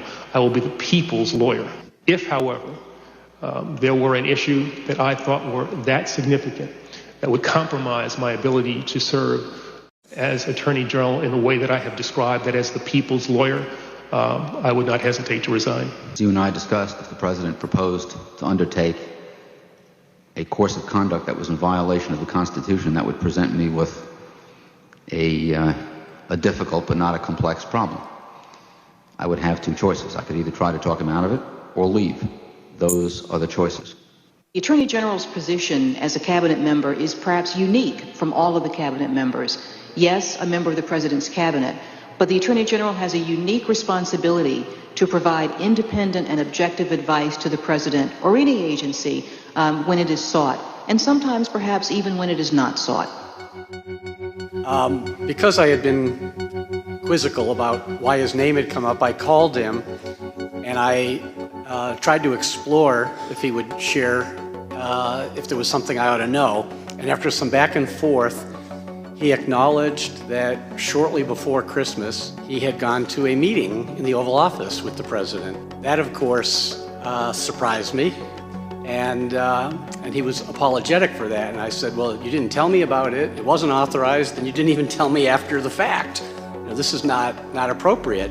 As we discussed earlier, at the center of Mr. Clark's plan to undo President Trump's election loss was a letter. Pros and cons of doing that. Early on, the president said, you really think that the FBI is going to suddenly start following your orders?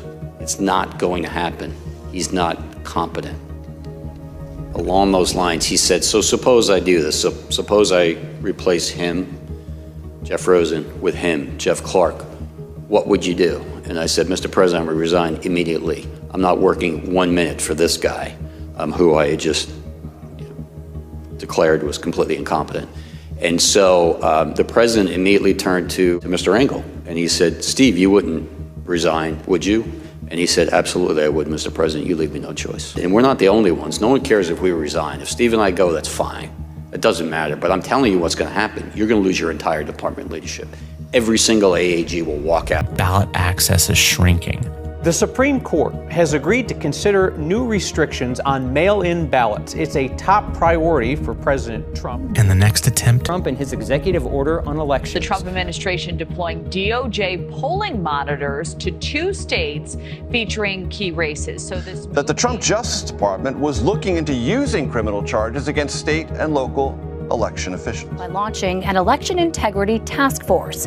In an announcement this week, interim U.S. Attorney Alina Habba, who was appointed by President Trump, is being built in the open. We have 2 national elections ahead, and they will be the test. The only way to know if the system still works is to overwhelm it with participation, to create a wave so large it cannot be denied. If the majority stands up and still isn't reflected, then we will see the truth laid bare. The question we face is simple, not whether the system will hold, but whether people will act if it doesn't. This was The Secret Coup. This is Dossier.